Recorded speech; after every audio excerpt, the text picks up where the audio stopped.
inventaron el pinyin, que es lo que ustedes conocen cuando ven Ji Jin Jin, o cuando ven Qigong. Nosotros conocíamos el Qigong, ¿verdad? Qigong.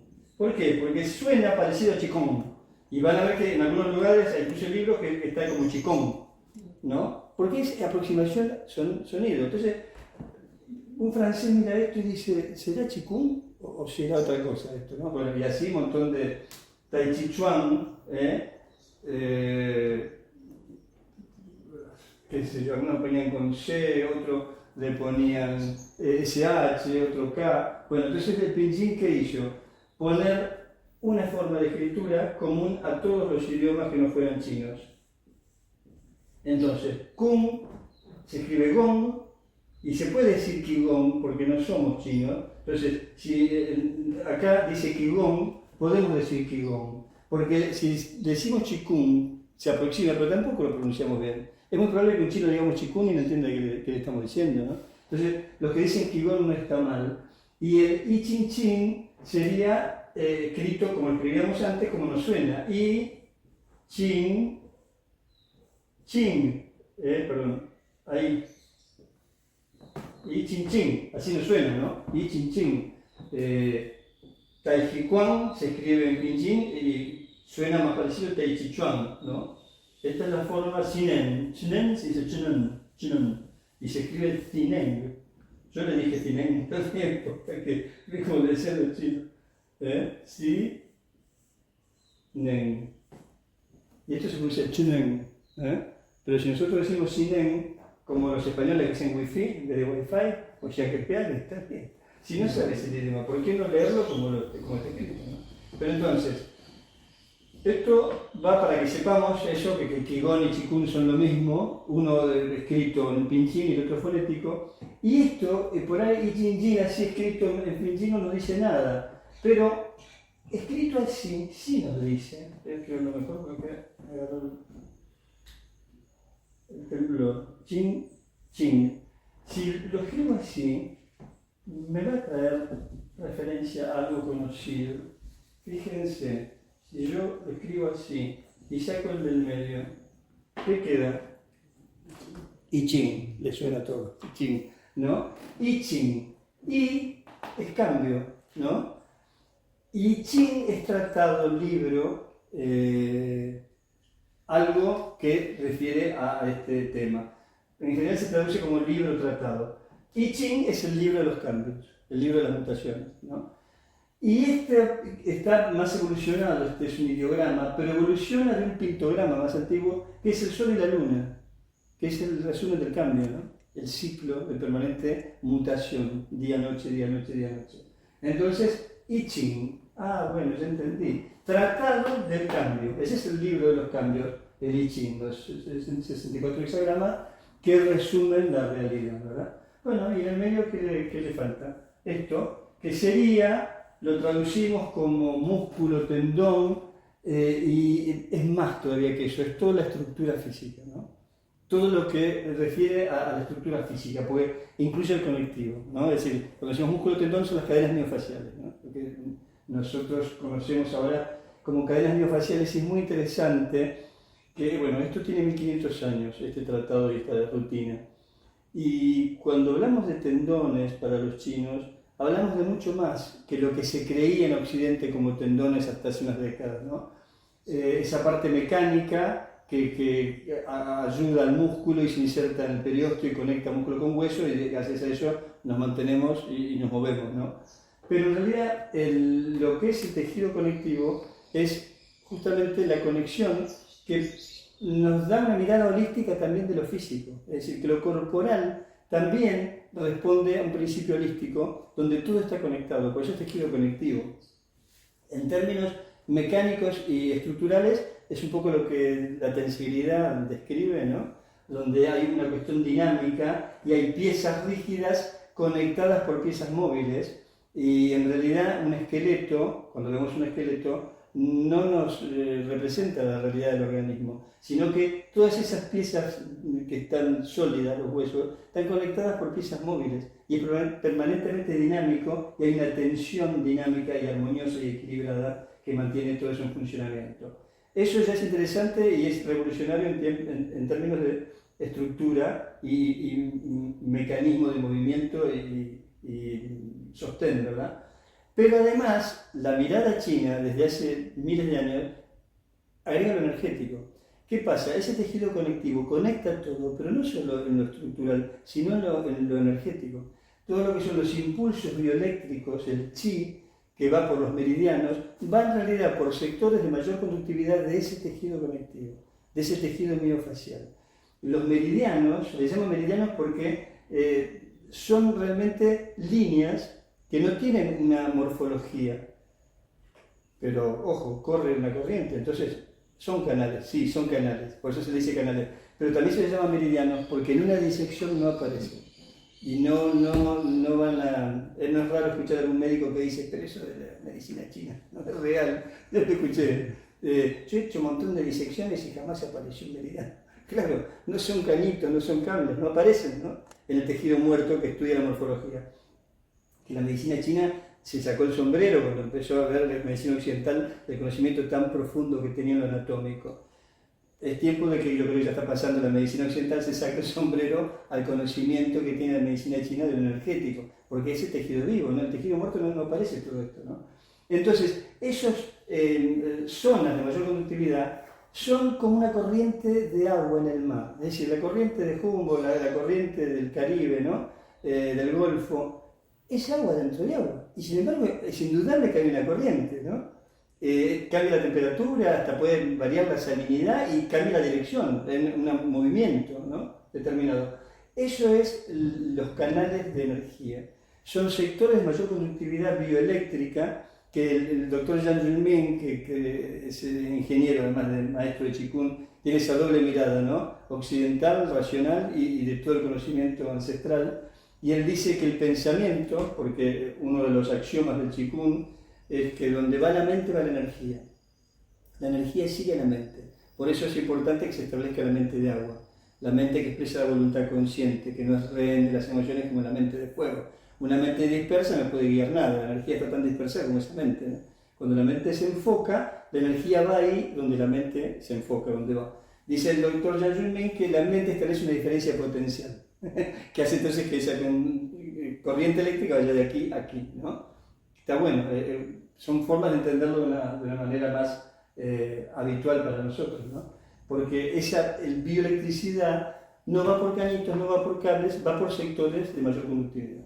Y por eso, cuando mandamos energía a la mano, no va por los meridianos del pulmón, va por toda la fascia y va mucho más rápido. Después hay una circulación que tiene que ver con el reloj biológico de las 24 horas, de los meridianos que están en relación a los órganos, pero también hay sectores por donde la corriente va y más rápido o más lento y se concentra en una zona. Yo por concentrar energía en mi mano no voy a desbalancear mi hígado, ¿no? ¿Sí? Entonces, todas estas tejido colectivo conectan todos los puntos de vista, ¿no? Conecta desde muchos lugares, conecta lo energético. Entonces, cambio músculo-tendón se refiere a todo el proceso de transformación que hacemos de fortalecer músculos y tendones, de hacerlos más flexibles y a su vez de mejorar la conductividad. Es decir, eliminar bloqueos, sacar los grumos, digamos, o si fuera lana, rastrillarla, limpiarla con un peine hasta que el cardado, ¿no? quedan los hilos limpios. Bueno, que toda la circulación por los canales del cuerpo no tenga obstáculos, no tenga restricciones, que, bueno, en lo físico son las restricciones miofaciales, ¿no? Es decir, cuando hay una contractura, hay una cicatriz en ese tejido conectivo, va a afectar la circulación de la energía. Cuando esa circulación se ve obstaculizada, va a haber un lugar, como si fuera un río, de este lado rebalsa, de este lado se seca. Eso es como que viene el desequilibrio. Y ese desequilibrio va a ser un malestar que puede ser desde una molestia hasta una cosa muy grave, ¿no? porque en definitiva toda la sintomatología es múltiple, pero todo se origina en desequilibrios de esa circulación de energía. Cuando hay abundante energía y circulando sin obstáculos, eso es sinónimo de salud. Si hay poca energía, bueno, ese organismo va a estar débil. Pero si hay mucha energía y mal distribuida, puede estar muy desbalanceado y enfermo, ¿no? Va a sobrar en un lugar, va a faltar en otro. Y hay muchas actitudes, el estrés crónico que es tan habitual en nosotros, cuestiones posturales que bloquean parte del cuerpo y sobrecargan otros, ¿no? En concreto, el fuego en la cabeza y el agua abajo, ¿no? Si no hay un trabajo consciente, el fuego tiende a subir y el agua a bajar. Y se pierde el equilibrio Kan y Li. Kan es agua, Li es fuego. El equilibrio Kan y Li es que, como en la naturaleza, el agua se evapora y llueva, ¿no? Y corra por los ríos, llega al mar y se evapora y llueva. Bueno, y entonces el agua puede subir, se establece la mente de agua, se aclara, se calma, se enfría la cabeza, y los hornos, la usina energética se calienta. Si no, se enfría el horno, el motor, y acá estamos a 1000, pasados de rosca con todo lo que eso supone después, ¿no? En desequilibrios que alteran todo el sistema. Así que bueno, esto es cambio, esto es toda la estructura miofacial y esto es tratado, lo que resume eso, porque se cuenta que esto viene a partir de que un monje Bodhidharma, luego de 9 años en una cueva, encerrado, mirando la pared, salió como Moisés con las tablas, ¿no? En una era el trabajo interno para lo que es el despertar espiritual, y en otra el correlato indispensable material de eso. El vehículo debe estar fuerte, si no, no va a haber nunca, por más voluntad de iluminación y horas de meditación y años de meditación, si el cuerpo está débil, si me duermo, si me enfermo, no sirve, ¿no? Si no hay chi, ¿no? Necesita mucho chi para que después se ilumine, ¿no? la mente. Bueno, y eso es lo que, esos dos, es el equilibrio que resume en este tratado Bodhidharma cuando lo lleva en el templo de Shaolin a los monjes. Ahora hablo un poco de esa historia, porque por ahí no la leyeron, no vieron el videito, y igual está bueno volver a hablar de eso, ¿no? Pero bueno, esa es la síntesis de esto, ¿no? Y que es muy lindo, a mí me encanta esta anatomía comparada de estos caminos evolutivos. Bodhidharma es 28 generaciones luego de Buda, ¿no? Son 1000 años después de Buda. Buda es del 500 a.C. más o menos, este es del 500 después de Cristo, y llega a China. El camino evolutivo que propone Buda con las 4 nobles verdades: existe el sufrimiento tiene una causa, esa causa puede revertirse y ello requiere todo un camino y un compromiso de vida. Esas son las 4 nobles verdades que resumen el camino budista. Bodhidharma las retoma en China 1000 años después y crea, fundiéndose con el taoísmo chino, el budismo Chan. Chan es Channa, pero en chino, que viene del jnana, del sánscrito, que es meditación, ¿no? Sentarse en una postura que eso viene directamente del budismo, ¿no? Entonces, lo que Bodhidharma resume en estos tratados, el tratado externo del trabajo corporal y el tratado interno del lavado de médulas para despertar, el despertar espiritual, ¿no? La médula que es el kundalini, la serpiente emplumada que sube por el centro a iluminar el espíritu, es lo mismo que, con otras palabras y con otras técnicas, pero en esencia es lo mismo, propone Pangemin 1500 años después, ¿no? Que es en el siglo XX ahora el Chinen.